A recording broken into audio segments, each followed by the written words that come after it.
So for the first thing, kind of along the same lines as we're talking about the mental side of it, is as players, how do you mentally prepare yourself to have a good start? So this could be like habits and rituals, things like that going into the season, or your dynamics with your team, or whatever. So opening thoughts on that from the player side. Yeah, well, okay. So when you to start off well, it shouldn't start in September, October when the season starts. Your should start long before that. Um, and I think that's a reasonable thing. That maybe it is, maybe it isn't, but I think it's a reasonable thing to expect from everybody that when last season is over and you go into the 4 months of summer training or summer vacation, whatever it is that you do, that as you're going into your next season, that you should have some preparation done. I'm assuming that, and so that's really where it comes from. And then within that, you should have some um, team goals, which are sometimes out of your control, but personal goals. And I'm not talking goals, not scoring goals. That's not what it is. I mean, it is one thing, but it's the things that get you the goals that are more important. So, um, I think everyone should, and I didn't say would because most people don't take the time to exercise this part of life. But most people should visualize a little bit to see themselves in a successful situation and to doing the things that they do well. That's something that someone should have done. But if you haven't already, you should start doing that 10, 15 minutes a day. You should really be watching yourself play a great game of hockey. And if something goes wrong in your vision, correct that in your mind because your brain doesn't know the difference between reality and fake. It doesn't. So if you see yourself doing good things, that's good. Now to get off a hot start, a lot of times it's a decision. So I just was a group today that were 15, 16, no, 16, 17-year-olds. And they're a quieter group. It's just, and this, I think this is more common than, from what I've seen, I think it's becoming a more common thing. And I actually said that to them. I said, I don't know if it's a COVID thing. It might be, might not be. But I think people have just, kids or whatever, for whatever reason, maybe it's the social media as well. Kids don't speak as much and they're not as vocal. So I said, one of the things you can do, and this is what I mean, like you can control some of it, is you can decide the pace. That's one thing you can do.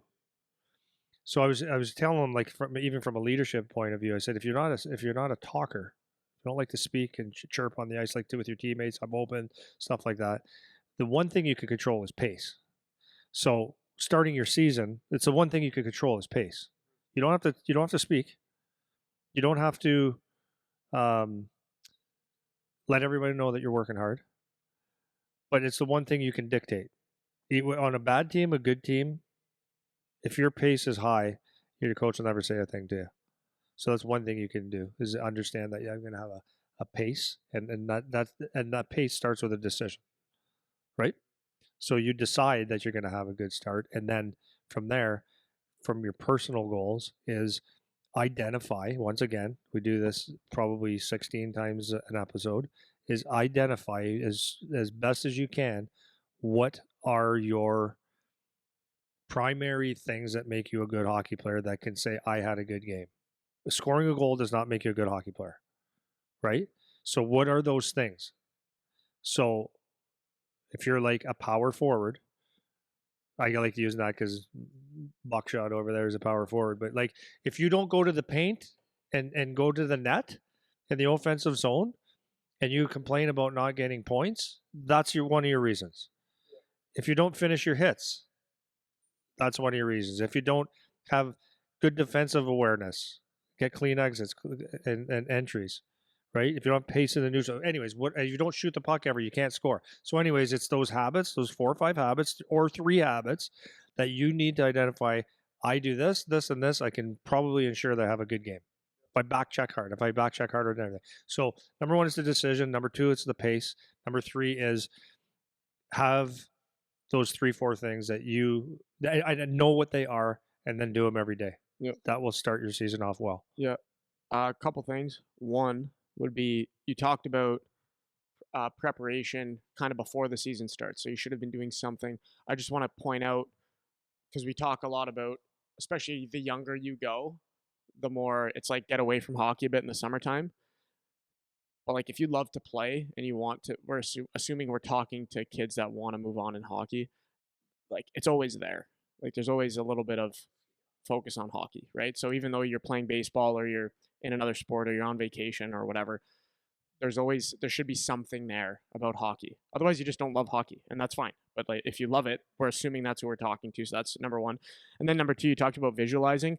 Another thing I would add on to that is even for young kids, actually writing down your goals or your whatever three, four, five things, or what you want out of the season, or like what you think you can accomplish with your team, and actually having it written, because then you can go back to it. Because if you just think about it, it's easy to lose. It's easy to lose that, forget, you can't come back to it. But if you have a book, like it's funny because I remember being young, like having a journal was like a not cool thing. If you had a journal, it was like, do you get made fun of? Because actually, you'd call it a diary. You have a diary, and that was like not cool. But I have one. Call it a journal, call it a notebook, call it Charlie's raising his hand. Charlie has one, right? You have one. So call it whatever you want to call it. Something where you can keep track of your thoughts a little bit and what's going on in your life, and tracking a method of tracking what's happening. Even when you're young, it can be very, very useful. You know, it doesn't just have to be the stereotype of a 12-year-old grade school girl with the pony diary. Like that's not what it has to be. It's just a good thing to be able to do. It's a good exercise. So aside from just the visualizing part, which I think is great, also actually writing down your stuff, because then you can go back to it, or even as parents, like you can go back to it, you know, and you've actually talked about some of this stuff. Yeah. Well, this now you got me going. Yeah. No, because it's like this is I'm talking about the mental side of things. Is I don't understand. I don't really think people put time into it. Look at that. So, as you said, or as we said earlier, is visualize. Why? You see yourself doing something well, man, over and over and over again, right? So I was just again reading the book. I think it was William James. I could be wrong. As a man thinketh, so is he. Okay. So if you don't visualize and you don't write down your I am tough. Like, so let's say you're scared. You change your narrative. I am not scared, or don't say that. Say I am tough. I go to dirty areas. I shoot pucks. I score goal. Whatever. I do this. And if you, because what people do, and it's a challenge not to, is to talk about yourself in a negative way. It's so easy for me over the last few weeks to say I am just exhausted. Oh, me too, man. As a man thinketh, so is he. Yeah. Guess what I was? Exhausted. And in my head, I had to say, but but this is what you do. And I had to talk myself out of it, because the default is to beat the shit out of yourself, right? When you miss a net, you could shoot 5 pucks and say, I'm going to hit the crossbar 5 times like in practice. Or no, let's say in practice, you're trying to score goals. You could hit 5, or you score 5, miss 1, you go, I can't score. My shot sucks. That's where we go. So it's actually not a joke. It's actually, the younger you do this, the more you do this, the more beneficial it is, because as a man thinketh, so is he. So instead of, there's tactics to do this, right? Like when you don't do something well, instead of beating yourself up, you can say, "I'm going to get that one back." That puts you in a positive frame. I'm not a psychologist, but I'm just saying this is the truth. So it's important that you see yourself as what you want to be, because you know what the crazy thing is? It doesn't happen in a month, but it does happen.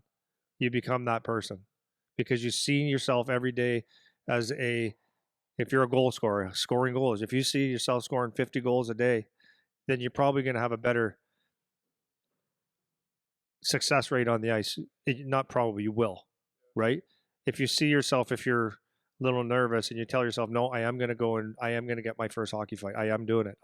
I fight, I hit, blah, blah, blah, blah. And then when it happens, it's not a shock, right? You've seen it, you've talked about it, you hear it, and it's building yourself up, because honestly, guys, there's not a lot of people that are going to do it for you, right? That's for sure. Seriously. And it's not about lying to yourself either. You're not like lying. the scared. No, it's what you see yourself at. Yeah. But the scared thing in particular, because that's a common problem in a certain area. Like someone's scared of something no matter what, and you don't have to say like, "Well, I'm not actually scared." It's like, okay, you are scared though, right? But instead, it could be like I'm scared, but I'm brave, or like I'm scared, but I'm going to do it anyways, or I'm scared, and you make the goals actually real, where you're not ignoring or pretending like that something isn't happening that's happening. because you can set goals that are real, or you can think of things in a real way as opposed to thinking of things in la la land, right? Because a lot of people do that too, right? They'll be in la la land with what they think, and then it never becomes a reality because they don't do action steps because the goals they made in the first place weren't even realistic. Yeah. You know, so that's Or another they're not caveat low to that. hanging fruit. Like, Yeah, exactly. It's too complicated or too much or too far advanced or whatever, right? So I think that's important.